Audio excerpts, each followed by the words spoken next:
3 दिन पहले PRO MIC PRO का स्टेटमेंट आया था, जिसमें उन्होंने ये कहा था कि जो यूनिवर्सिटी की गवर्निंग बॉडीज़ हैं उसके इलेक्शंस इसलिए नहीं हो पा रहे हैं क्योंकि कोई ऐसा लेटर आया है नवंबर में गवर्नमेंट की तरफ से। कहना बिल्कुल एक एब्सर्ड लगता है कि गवर्नमेंट आपसे कहेगी आप अपने यहाँ किसी भी चीज़ों की डेमोक्रेसी को सप्रेस कर दिया है एक तरह से, ये बात हजम नहीं होती। 2 दिन पहले जो एमआईसी पीआरओ की एक प्रेस रिपोर्ट हमने देखी, उससे ये मालूम हुआ कि ऐसा कोई कम्युनिकेशन नवंबर 2022 में हुआ था। पब्लिक नहीं है ये लेटर, लेकिन इसके बिहाफ पे बस हम लोग ये कहना चाहते हैं कि हमारा सबमिशन ये है कि जो एक सेंस ऑफ मिसहैंडलिंग जो यूनिवर्सिटी एडमिनिस्ट्रेशन की तरफ से की जा रही है, उसका ब्लेम गवर्नमेंट ऑफ इंडिया की तरफ डाइवर्ट किया जा रहा है।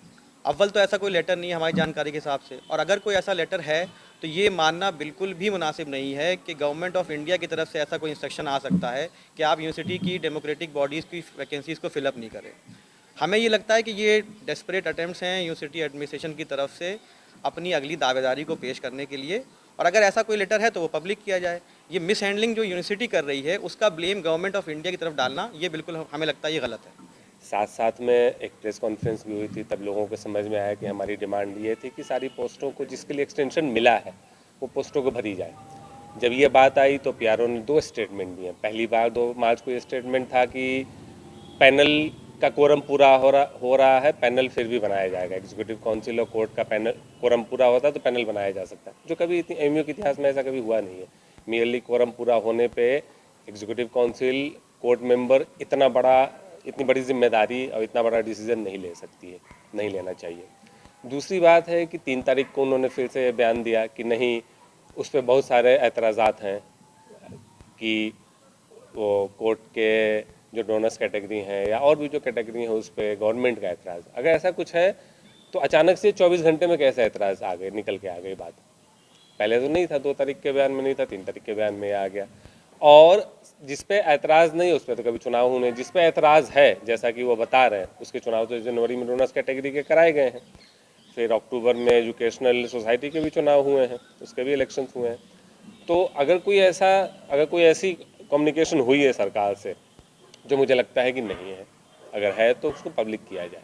पोस्ट किया था कि कैसे किस तरीके से वाइस चांसलर के टेन्योर में एक्सटेंशन के लिए इन्होंने यूनिवर्सिटी को मिसलीड किया है।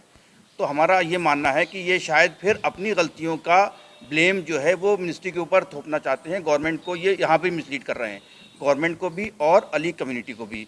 अगर ऐसा कोई कम्युनिकेशन आया था तो क्या इन्होंने यूनिवर्सिटी की गवर्निंग बॉडीज़ में, कोर्ट में, जैसे कोर्ट या इसी कहीं पर इसको डिस्कस किया, स्टेक होल्डर्स के बीच में इसको लेके गए या नहीं गए? तो हम ये चाहते हैं कि जो भी कम्युनिकेशन आया है उसको ये पब्लिक करें। इस वक्त जो अलीगढ़ मुस्लिम यूनिवर्सिटी में हम लोग सब कोशिश कर रहे हैं कि भाई ईसी कोर्ट ये सारी जितनी वैकेंसी इनका भर जाना बहुत ज़रूरी है वीसी के नए पैनल के बनने से पहले। जैसा कि पहले भी कहा गया कि इंस्टीट्यूट चाहता है, इंस्टीट्यूट की जो स्पिरिट है वो सबका इन्वॉल्वमेंट चाहती है। तो एडमिनिस्ट्रेशन इलेक्शन ना कराना या वैकेंसी को ना भरने के लिए गवर्नमेंट को ब्लेम करे, ये थोड़ा सा अजीब सी बात है और इस पे इसका संज्ञान लेना चाहिए।